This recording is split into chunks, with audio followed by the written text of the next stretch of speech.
Bienvenue dans le journal, Madame, Monsieur. Donc voici les titres. Notre pays célèbre la journée mondiale du diabète et les autorités sanitaires craignent une évolution de cette pandémie chez nous.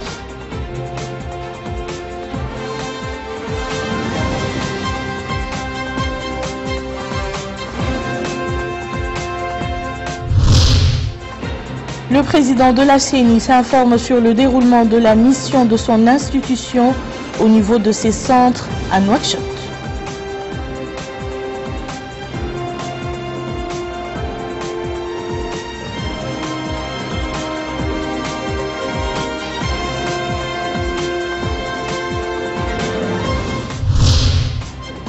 La campagne électorale sur le point d'entamer sa deuxième semaine, marquée toujours par une saine rivalité entre les différents candidats en lice. Merci, Madame, Monsieur, de vous joindre à nous. Nous ouvrons ce journal par la célébration aujourd'hui de la Journée mondiale du diabète, placée cette année sous le thème « Diabète, protégeant notre avenir ». 220 millions de personnes dans le monde souffrent du diabète avec des risques d'augmentation. Dans notre pays, le diabète est devenu un problème de santé publique réel, avec plus de 6% susceptibles d'évoluer selon les autorités sanitaires nationales.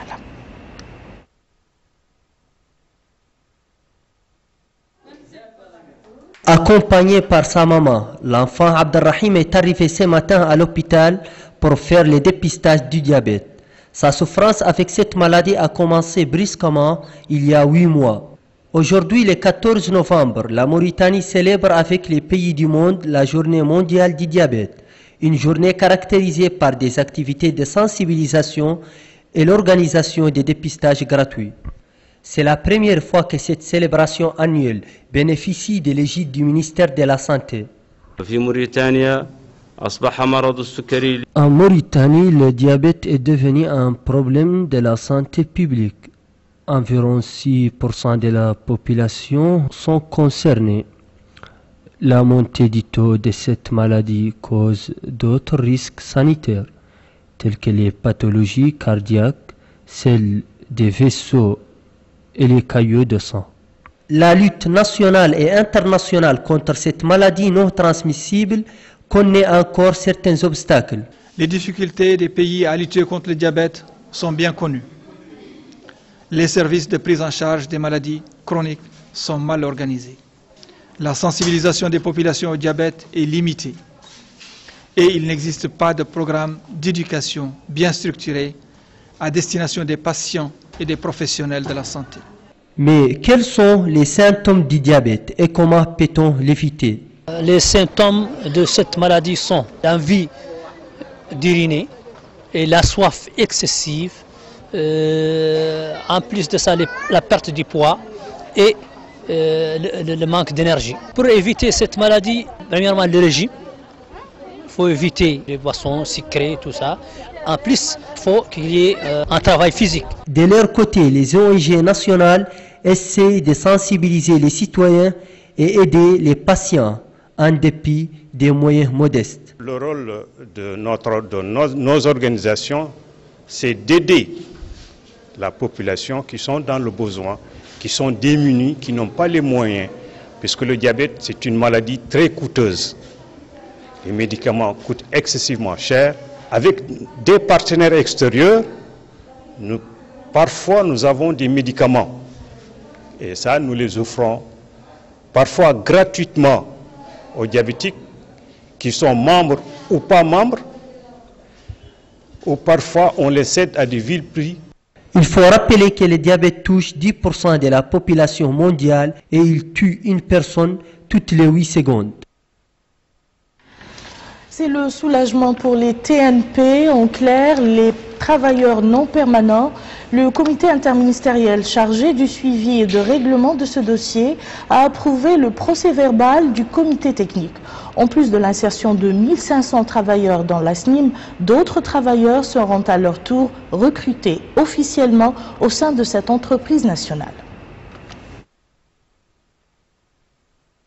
1500 employés parmi le personnel non permanent de la SNIM seront recrutés par la SNIM après avoir suivi des tests d'embauche, d'indemnisation et de recrutement de plusieurs autres personnels non permanents par les sociétés de la place est prévue. Cette décision a été prise lors du procès verbal du comité technique en charge du suivi des travailleurs non permanents.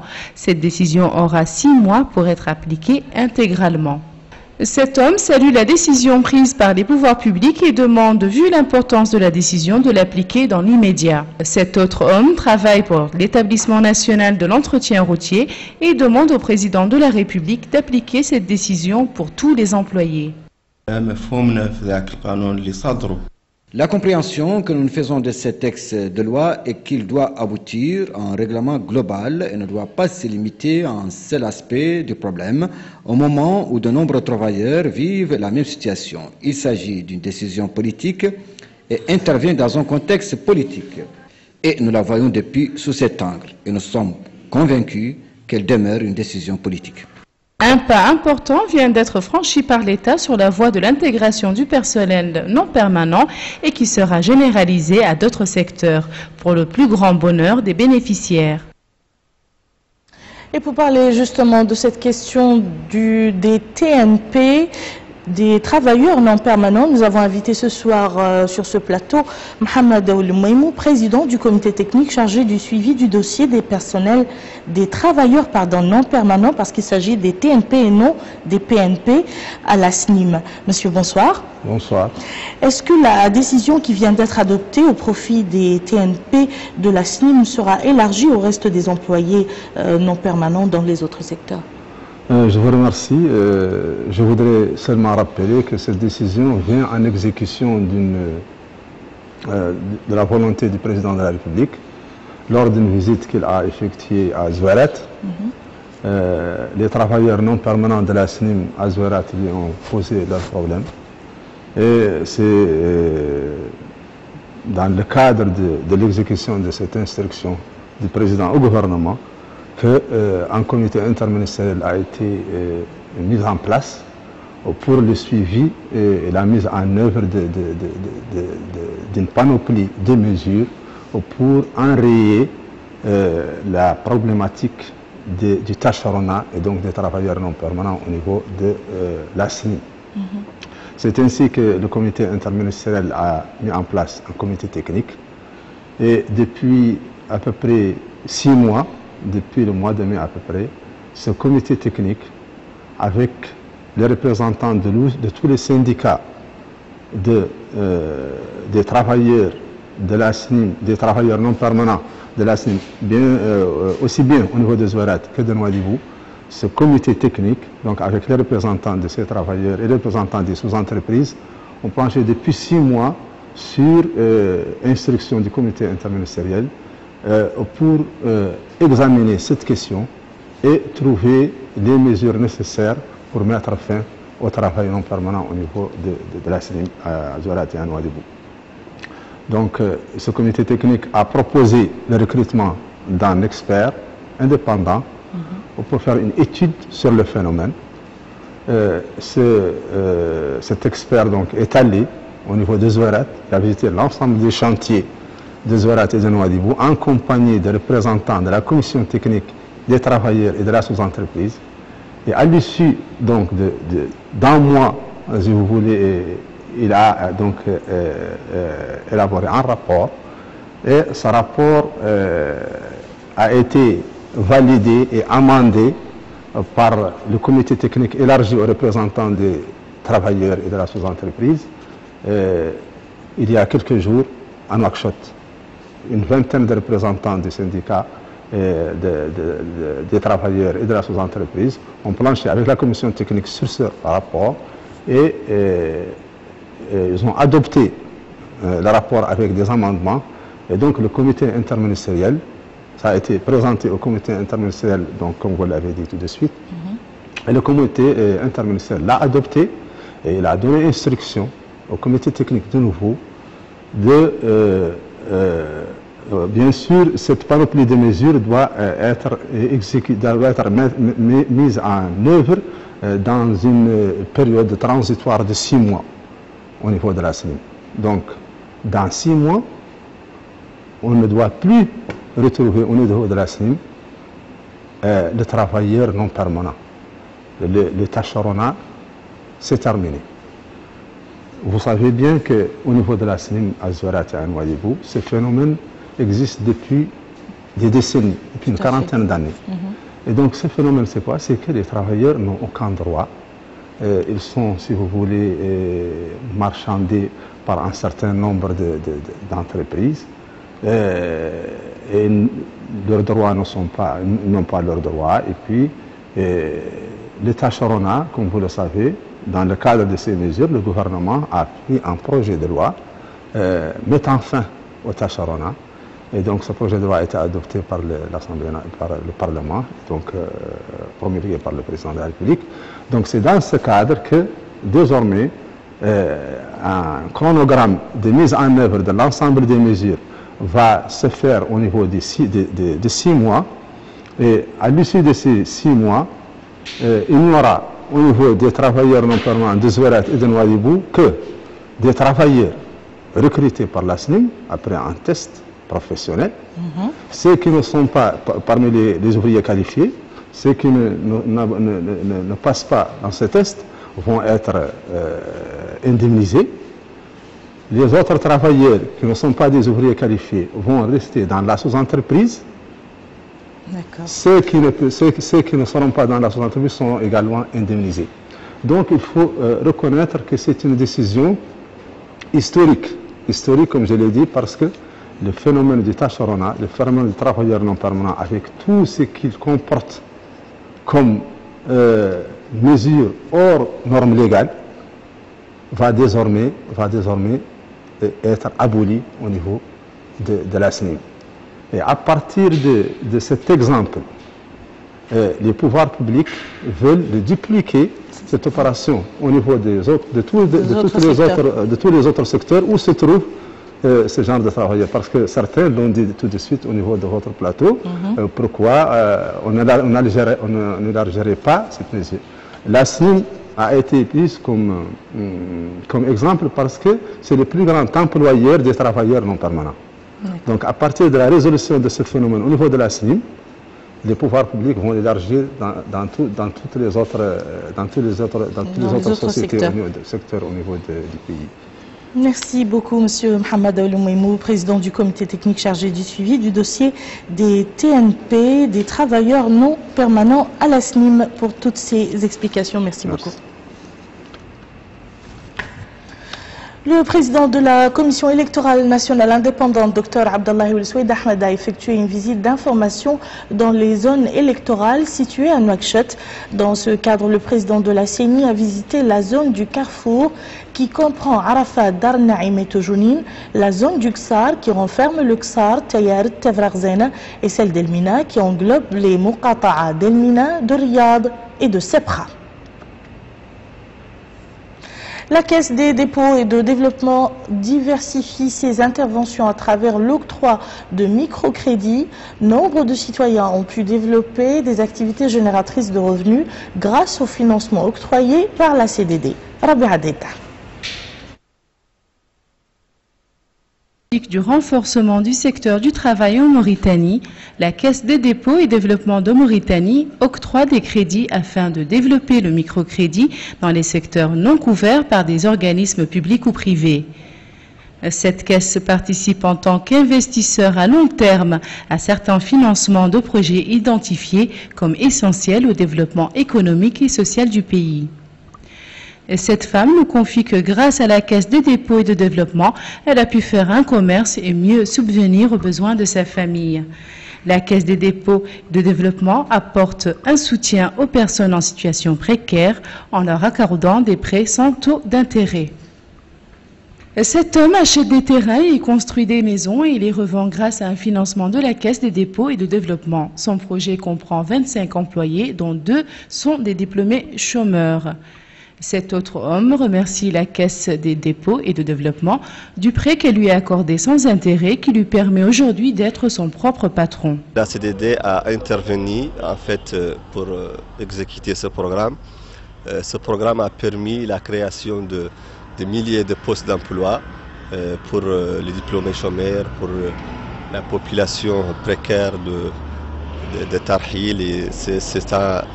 L'exécution de ce programme jusqu'à présent a permis d'injecter plus de 2 milliards 200 millions d'ouguiya, qui a permis en fait le financement de plus de 2000 projets pour ces populations ciblées. Donc ça a été un programme qui a permis en fait d'améliorer les conditions de vie de ces populations-là ciblées. La Caisse des dépôts et de développement a été créée par la loi 027-2011 du 17 mars 2011 sur instruction du président de la République, Mohamed Ould Abdelaziz. Elle dispose d'un budget de 10 milliards d'ouguiya et a déjà étendu ses services à 7 wilayas du pays, et les autres wilayas auront accès à ces services dans un avenir proche. La HAPA, la Haute Autorité de la Presse et de l'Audiovisuel, a rendu ce soir un communiqué dans lequel elle se félicite d'une manière générale de la couverture médiatique de la campagne électorale. Un climat, d'après la HAPA, empreint de sérénité, de saine concurrence et du respect des valeurs et principes de la nation et de la dignité des personnes ainsi que de leur liberté, mais aussi le respect du principe de la pluralité et de la diversité sur lequel la HAPA œuvre en collaboration avec l'ensemble des partenaires publics et privés afin qu'ils se poursuivent tout au long de cette campagne électorale. Et nous ouvrons à présent la page consacrée à la campagne électorale, une campagne dans laquelle la femme mauritanienne marque sa présence. Aminata Kane. L'organisation des élections législatives et municipales dans notre pays se déroule dans un contexte particulier où la participation des femmes est remarquable. Pour ce faire, les femmes se sont fixées comme objectif leur représentation dans les fonctions électives, administratives ainsi que les mandats électoraux. Parmi les acquis, l'on peut noter la liste nationale des femmes qui comprend 20 femmes, mais également d'autres acquis au niveau des municipales et des législatives. Cette femme déclare que si les femmes étaient opprimées, tel n'est pas le cas aujourd'hui. Maintenant, ajoute-t-elle, nous sommes actives dans les partis, l'administration, et elle demande à toutes les femmes de se joindre à leur cause. Cette autre femme ajoute que les femmes ont eu beaucoup d'attention lors de cette campagne et elle en remercie Dieu. Les principales avancées mises en œuvre témoignent d'une volonté politique qui promouvoit la condition féminine ainsi que son insertion dans la sphère des décisions. Néanmoins, force est de constater que malgré ces progrès, le chemin est encore long. Nous vous le disions dans les titres, la campagne électorale est sur le point d'entamer sa deuxième semaine. Ici à Nouakchott, les candidats des différents partis participant à ces élections municipales et législatives multiplient les rencontres et les meetings avec les électeurs. En cette 7e journée, la campagne électorale pour les législatives et les municipales du 23 novembre en cours se déroule dans de bonnes conditions. Les candidats des différentes formations politiques continuent à organiser des meetings politiques dans le but de convaincre les électeurs de leurs programmes électoraux. Dans ce contexte, le parti WIAM a organisé aujourd'hui un meeting à Arafat, au cours duquel les leaders de ce parti ont expliqué les grands axes de son programme électoral. Toujours dans la Muqata d'Arafat, le parti Hamam a à son tour organisé un meeting politique au cours duquel les leaders ont expliqué aux militants la vision du parti et ont présenté ses candidats en liste de cette élection. Pour sa part, le parti Justice et Démocratie, Mouvement de Renouveau, a organisé une manifestation dans la Muqata de Sebha, au cours de laquelle les leaders de cette formation politique ont expliqué leurs programmes électoraux et exhorté les populations de Sebha à voter en faveur des candidats du parti. Dans la Muqata de Tevrazen, le parti mauritanien pour la justice et la démocratie a, quant à lui, organisé une soirée pour présenter son programme et pour demander aux électeurs de voter à ses candidats. Dans l'intérieur du pays, que nous commençons par les wilayas des deux Houd, du Guidimara, du Brakna et du Traza, la vie est rythmée par la campagne électorale. Les différents concurrents promettent aux électeurs de travailler pour améliorer leurs conditions de vie et leur demandent de voter en leur faveur. C'est dans une ambiance de sérénité et de bonne humeur que s'est déroulée hier à Néma la soirée électorale du parti Sursaut de la jeunesse pour la nation. Musique, banderoles, portraits géants des candidats ont ponctué cette soirée. Mais il n'y a pas que ça. Plusieurs discours ont été prononcés à cette occasion par les leaders du parti. Ils ont unanimement loué les candidats en lice, mais aussi ils ont évoqué la ferme volonté de changer le vécu des habitants de la ville de Nema vers le mieux-être. Autre atmosphère, autre ville, nous sommes à Ayoun, la capitale de la wilaya du Haoud el-Gharbi. Là aussi, comme à Nema, c'est quasiment la même ambiance qui a régné. Ici, c'est le parti Eluiam démocratique et social qui a organisé hier une soirée électorale à Ayoun. Les différentes interventions qui ont lieu à cette occasion ont été centrées sur l'explication des principaux axes du programme des candidats. Après l'est du pays, cap sur Alleg, la capitale de la wilaya d'Ibrakna, qui a vibré hier une soirée électorale organisée par le parti de l'Alliance populaire progressiste APP. Là aussi, l'atmosphère a été conviviale et bon enfant. Face à ces militants, M. Messaoud El-Bourkher, président de l'APP, n'a pas manqué de louer le rôle de la jeunesse du parti, leur demandant de ne pas s'occuper des postes administratifs au détriment de la lutte politique et l'acquisition des connaissances afin de renforcer la démocratie en Mauritanie. Dans le nord du pays, la même ambiance effervescente est présente. Là aussi, les différents candidats rivalisent d'ardeur pour faire passer leur message et convaincre le maximum d'électeurs. La campagne électorale a bouclé ce jeudi sa première semaine, 7 jours marqués par une saine émulation entre les différents candidats en lice pour les élections du 23 novembre. Ici à Rosso, les candidats redoublent d'activité pour sensibiliser les électeurs sur leurs programmes électoraux tout en les invitant à leur faire confiance le jour J. Une atmosphère électorale bon enfant, riche en couleurs et en divertissement pour les électeurs qui ne manquent pas l'occasion de se rendre dans les QJ des différents candidats qui leur promettent d'œuvrer pour améliorer leurs conditions de vie. Même ambiance de fête à Attar, où dès la tombée de la nuit, les citoyens prennent d'assaut les états-majors attirés par la musique diffusée par les haut-parleurs, un rassemblement que les candidats mettent à profit pour éclairer les électeurs sur les actions qu'ils envisagent d'entreprendre dans tous les domaines de la vie, visant à créer dans leurs circonscriptions respectives un cadre de vie qui favorise l'épanouissement de leurs concitoyens. Dans la capitale de Darlet Madibou, les partis en compétition sont présents sur les grands axes de la ville, sur lesquels ils ont érigé des tentes qui portent leur logo et leur portrait. Dans une atmosphère de saine rivalité, les candidats passent devant les électeurs les grands axes de leur programme qu'ils comptent réaliser une fois investis de leur confiance, promettant de créer des opportunités d'emploi, d'améliorer la couverture et les prestations sanitaires, ainsi que la création d'infrastructures pour répondre aux attentes de la jeunesse.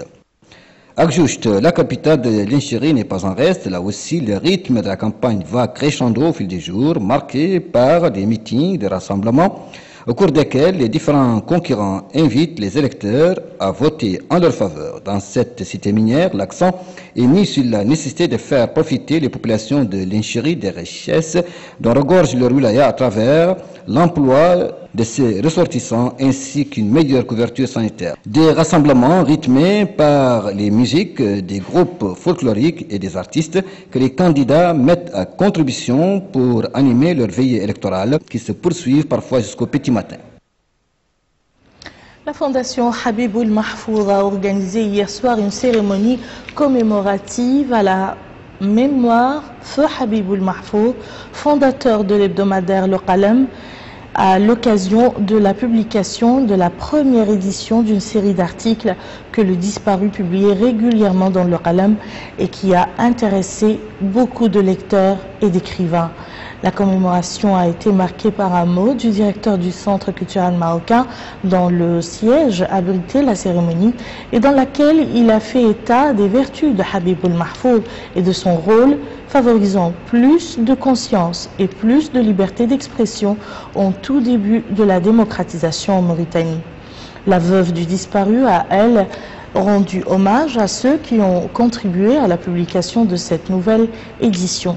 Elimine Ouil Mohamed Baba, un ami de Mahfouz, a lui insisté sur les principales prises de position du disparu, notamment en faveur des victimes de l'injustice et sa sacralisation de la liberté d'expression.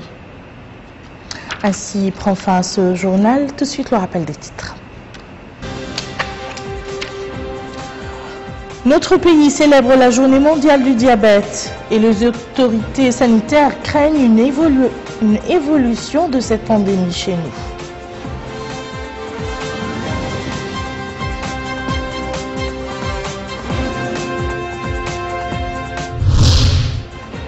Le président de la CENI s'informe sur le déroulement de la mission de son institution au niveau de ses centres à Nouakchott.